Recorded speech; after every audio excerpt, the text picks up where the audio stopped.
खूप वर्षापूर्वीची गोष्ट आहे. एका डोंगराळ आणि निसर्गरम्य गावात एक वृद्ध आजोबा राहत होते. त्यांना एकुलता एक मुलगा होता, ज्याच्यावर आजोबाचे स्वतःच्या प्राणापेक्षाही जास्त प्रेम होते.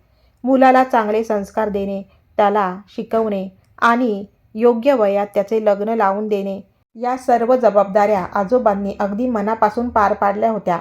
काळ बदलत गेला आणि आजोबांचे वय वाढू लागले. वाढत्या वयानुसार त्यांचे शरीर थकले आणि त्यांना नीट चालता फिरताही येईनासे झाले. ते आता पूर्णपणे आपला मुलगा आणि सुनेवर अवलंबून होते. दरम्यान सुनेने एका गोंडस मुलाला जन्म दिला. घरात नातवाचे आगमन झाले आणि तो हळूहळू मोठा होऊ लागला.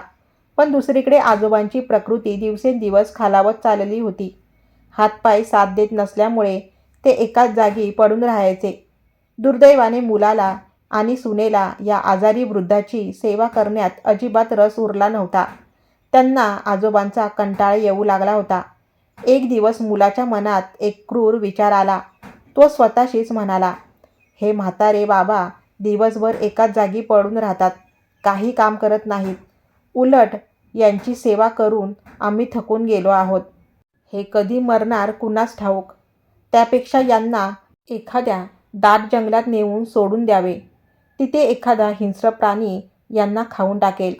म्हणजे आमचीही कटकट मिटेल आणि यांनाही या त्रासातून मुक्ती मिळेल." मुलाने हा विचार आपल्या पत्नीला सांगताच सुनेनेही त्याला लगेच होकार दिला. दुसऱ्या दिवशी मुलाने बांबूची एक मोठी टोपली आणली. त्या टोपलीत आपल्या थकलेल्या वृद्धाला बसवले आणि ती टोपली पाठीवर लादली. आपल्या लहान मुलालाही सोबत घेऊन तो जंगलाच्या दिशेने चालू लागला. थकलेल्या आजोबांना नीट दिसत नव्हते आणि ऐकायलाही येत नव्हते.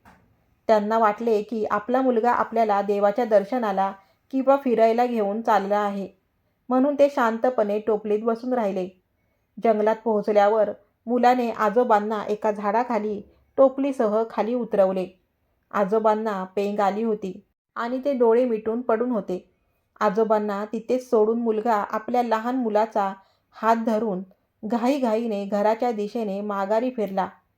काही अंतर चालून गेल्यावर लहान मुलगा अचानक थांबला आणि म्हणाला, "बाबा थांबा, आपण आपली एक महत्त्वाची वस्तू तिथेच विसरलो."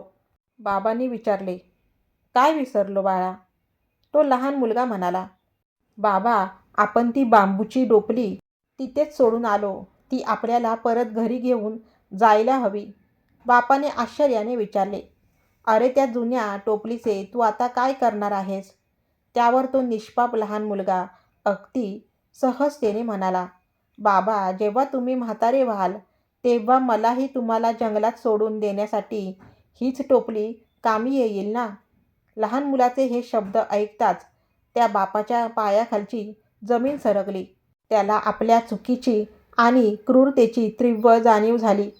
आपल्याच मुलाने आज आपल्याला कर्माचा आरसा दाखवला होता.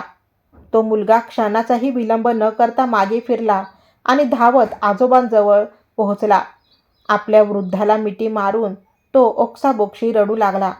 त्याने आपल्या वडिलांची माफी मागितली आणि सन्मानाने परत त्यांना घरी घेऊन आला.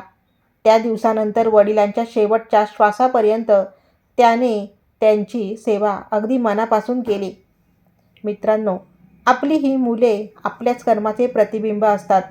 आपण आपल्या आई-वडिलांशी जसे वागतो, उद्या आपली मुलेही आपल्याशी तसेच वागणार असतात. ज्या आई-वडिलांनी आपल्याला लहानाचे मोठे केले, त्यांना म्हातारपणात प्रेमाची आणि आधाराची गरज असते. म्हणूनच आपल्या नात्याचे मोल जपा आणि आई-वडिलांची सेवा करा.